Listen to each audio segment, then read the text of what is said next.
नारायण राधे राधे। श्रीमद् भगवद गीता के द्वितीय अध्याय सांख्य योग के 44वें श्लोक में भगवान ने अर्जुन से कहा है कि भोग ऐश्वर्य प्रसक्तानां तया परिहृत चेतसां व्यवसायात्मिका बुद्धि समाधो न विधीयते। कहीं उस पुष्पित वाणी से जिसका अंतःकरण हर लिया गया है, अर्थात भोगों की तरफ जिसका मन खिंच गया है और जो भोग तथा ऐश्वर्य में अत्यंत आसक्त हैं, उन मनुष्यों की परमात्मा में एक निश्चय वाली बुद्धि नहीं होती है। कहते हैं तया परिहृत चेतसाम, जिस पुष्पित वाणी का वर्णन किया गया है उस वाणी से जिसका चित्त अपहृत हो गया, अर्थात स्वर्ग में बड़ा भारी सुख है, बड़ा दिव्य नंदन वन है, अप्सराएँ हैं, अमृत है, ऐसी वाणी से जिसका चित्त उधर खिंच जाता है उसे कहते हैं तया परिहृत चेतसाम। कहें भोग ऐश्वर्य प्रसक्ता नाम, इसका भाव क्या है कि शब्द स्पर्श रूप रस गंध, ये 5 विषय शरीर का आराम मान और नाम की बड़ाई, इसके द्वारा सुख लेने का नाम भोग है। भोगों के लिए पदार्थ रुपए पैसे मकान आदि का जो संग्रह किया जाता है उसका नाम ऐश्वर्य है। इन भोग और ऐश्वर्य में जिनकी आसक्ति है, प्रियता है, खिंचाव है, अर्थात इनमें जिनकी महत बुद्धि है, उनको भोग ऐश्वर्य प्रसक्ता नाम कहा जाता है। जो भोग और ऐश्वर्य में ही लगे रहते हैं वे आसुरी संपत्ति वाले होते हैं, कारण कि असु नाम प्राणों का है और उन प्राणों को जो बनाए रखना चाहते हैं, मतलब बार बार जन्म मरण के चक्कर में रहते हैं, उन प्राण पोषण पारायण लोगों का नाम असुर है। असुर कोई किसी प्रकार की अलग वृत्ति नहीं है, ये शरीर की प्रधानता को लेकर यहाँ के अथवा स्वर्ग के भोग को भोगना चाहते हैं। इसीलिए आपने सुना होगा कि देवता कभी स्वर्ग पर चढ़ाई नहीं करते। स्वर्ग चढ़ाई कौन करता है? कहीं राक्षस लोग करते हैं। ये बड़ा सांकेतिक है। भगवान कहते हैं व्यवसायात्मिका बुद्धि समाधो न विधीयते, मतलब जो मनुष्य जन्म का असली ध्येय है, जिसके लिए मनुष्य शरीर मिला है, उस परमात्मा को ही प्राप्त करना है। ऐसी विषयात्मिका बुद्धि उन लोगों में नहीं होती।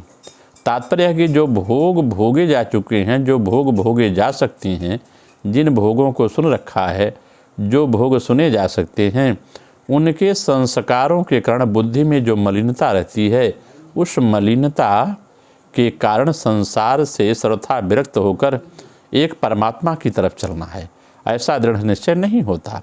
ऐसे ही संसार की अनेक विद्याओं कलाओं आदि का जो संग्रह है, उसमें मैं विद्वान हूँ, मैं जानकार हूँ, ऐसा जो अभिमानजन्य सुख भोग है, उससे आसक्त मनुष्य को परमात्मा प्राप्ति का कोई निश्चय नहीं हो पाता।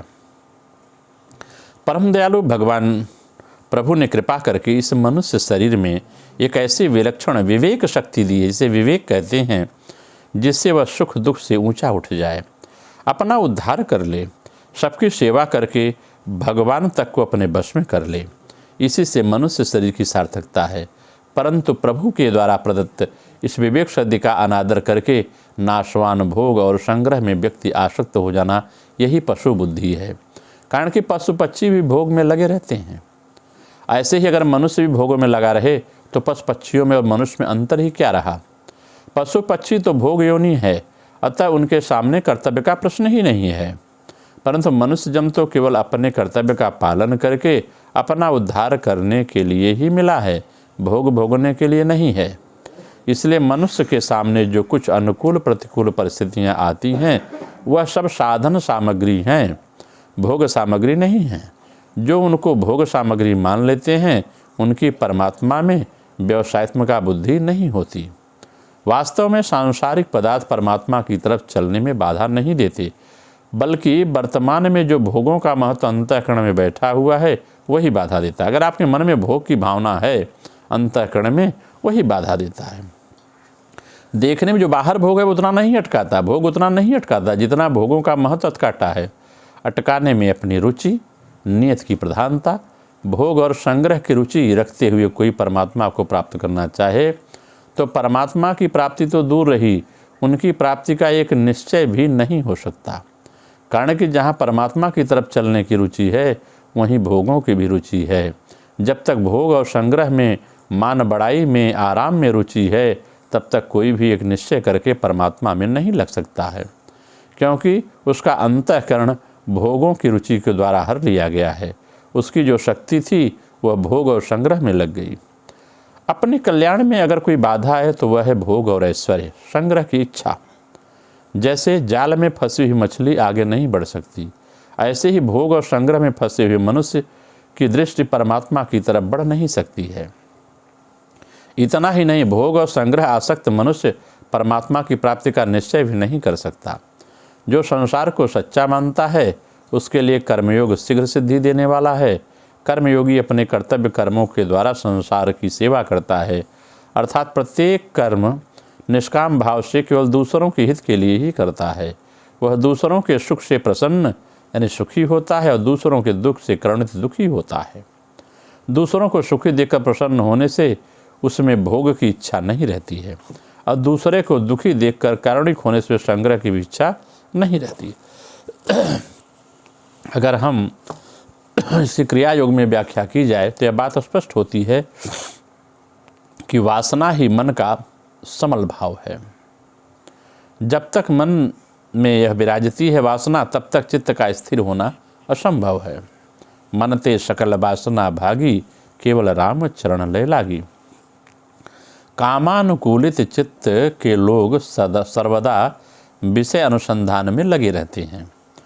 उनके मन में मुक्त की अभिलाषा भी उदय नहीं होती है। उनके सामने विषय भोग ही परम पुरुषार्थ है। विषय भोग करते करते यदि कभी वैराग्य आता भी है तो श्मशान वैराग्य के समान अधिक देर तक नहीं टिकता। जैसे लोग श्मशान में ज़्यादा नहीं टिक पाते।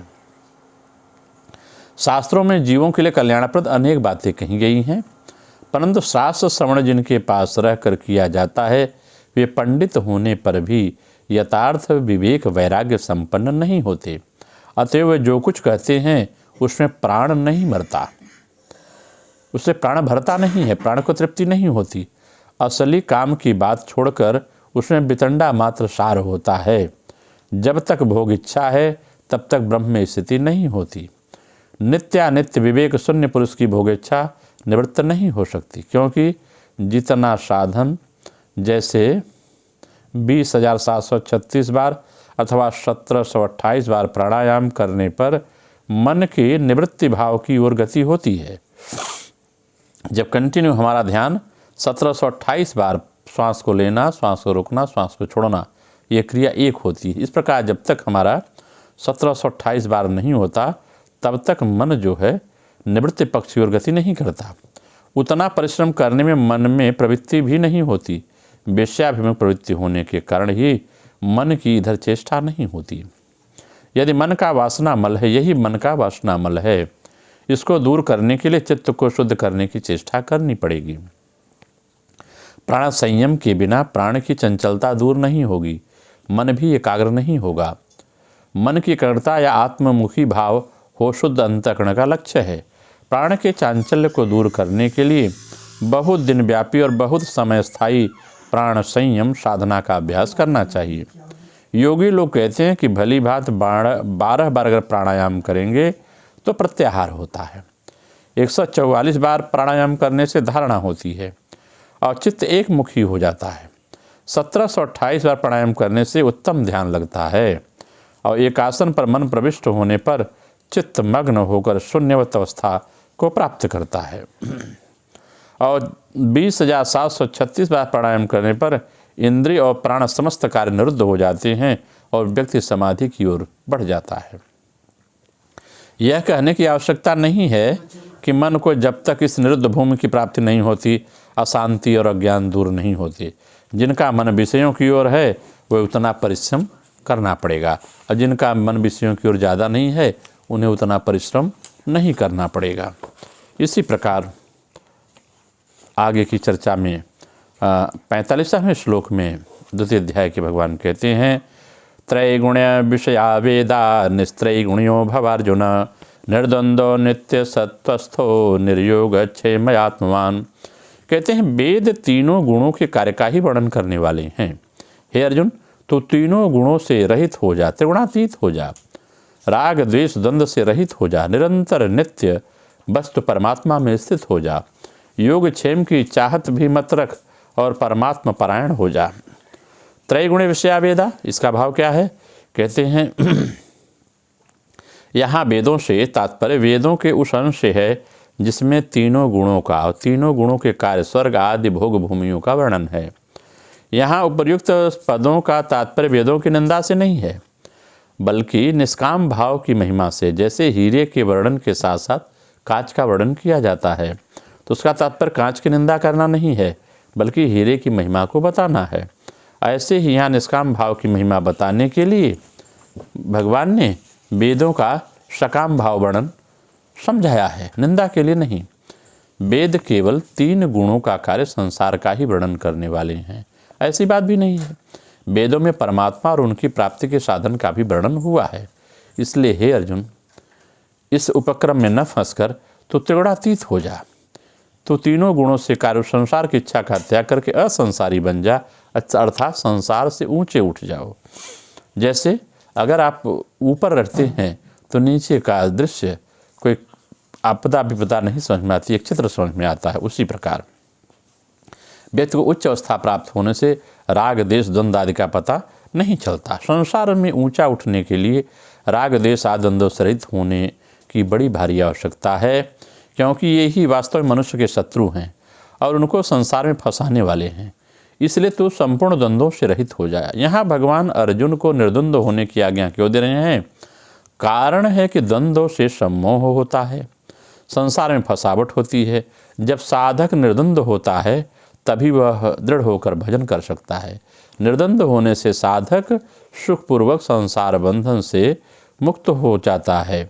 निर्द्वंद्व होने से साधक कर्म करता हुआ भी बचता नहीं है।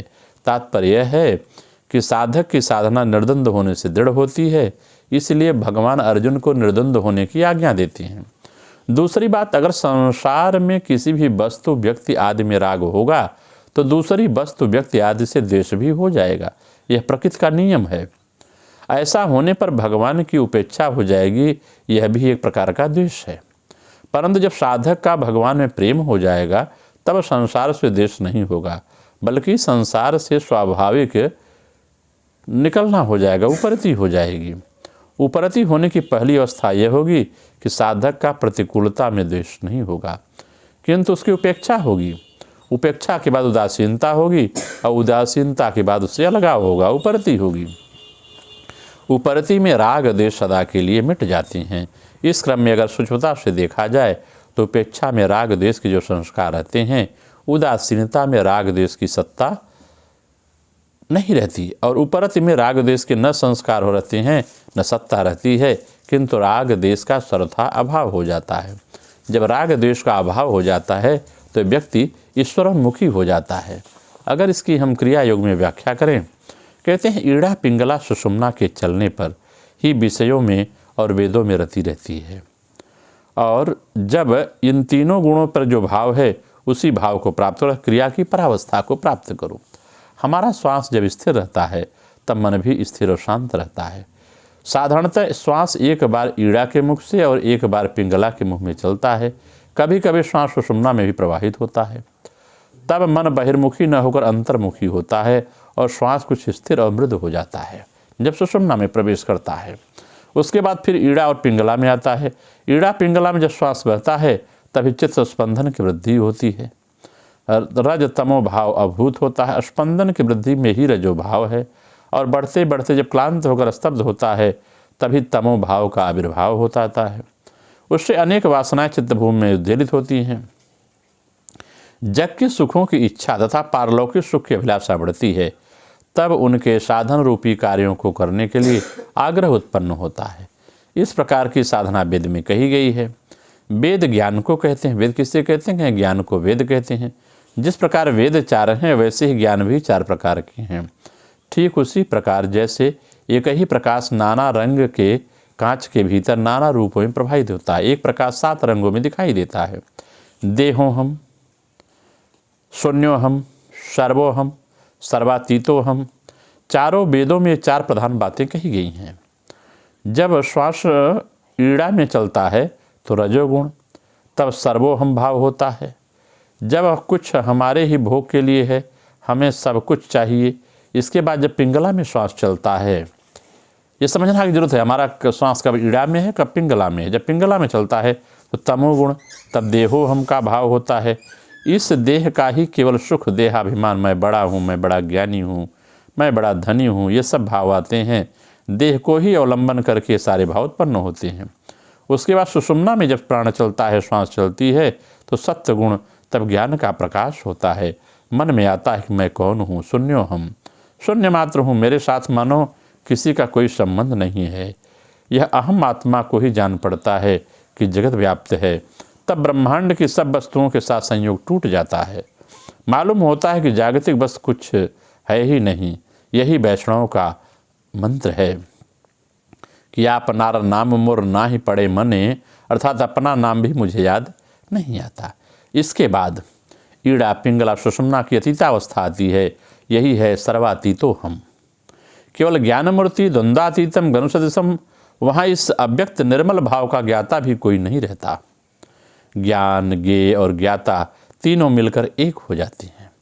प्रतिदिन अनेक प्रकार और बहुत देर तक प्राणायाम की साधना करते करते जब श्वास आज्ञा चक्र को भेद कर सहस्रार में चढ़ता है और सुषुम्ना का भी भेद हो जाता है, तब व्यक्ति की त्रिगुणातीत अवस्था प्राप्त हो जाती है।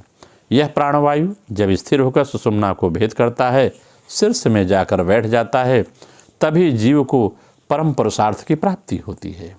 और वह अवस्था वाणी से परे है, इसे वाणी से नहीं कहा जा सकता। सत्वादि गुण विवर्जित हो जाता, निर्गुण है। यही है निर्गुण भाव। लोग निर्गुण की गलत गलत व्याख्या करके विभिन्न संप्रदायों का जन्म दे देते हैं। यह सर्वथा उचित नहीं है। निर्गुण भाव क्या है? कहें जीव को जब परम पुरुषार्थ की प्राप्ति हो जाती है, वह अनंत की अवस्था में लीन हो जाता है सहस्रार में। जो शिष्ट के आदि अंत में है, वह महाप्रलय काल की एकाकार अवस्था है। यही निस्त्रय गुणीय तथा गुणातीत भाव में है।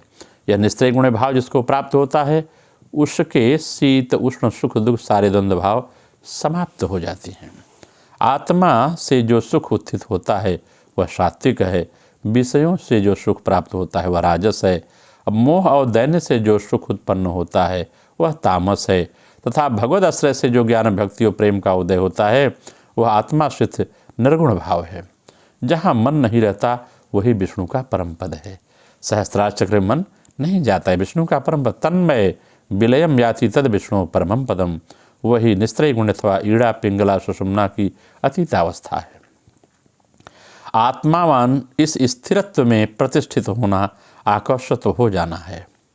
कहते हैं निर्योग क्षेम, जब मेरा कुछ है ही नहीं या कुछ भी मन में नहीं रहता, नित्य सत्वत्व तथा सत्वगुण सुषुम्ना है। सुषुम्ना में अवस्थित होने पर नित्य सत्व अवस्था समझ में आती है। निर्द्वंद अवस्था, जो गुणातीत अवस्था में रहते हैं, उनको फिर शीत उष्ण द्वंद्व भाव नहीं होते। यही मद व्यापाश्रयम, यानी उनका आश्रय करके उनका ही स्वरूप हो जाना है। तो जानत तुम्हें होई जाई, जिहि जानई तेहि देहु जनाई। नमो नारायण। राधे राधे।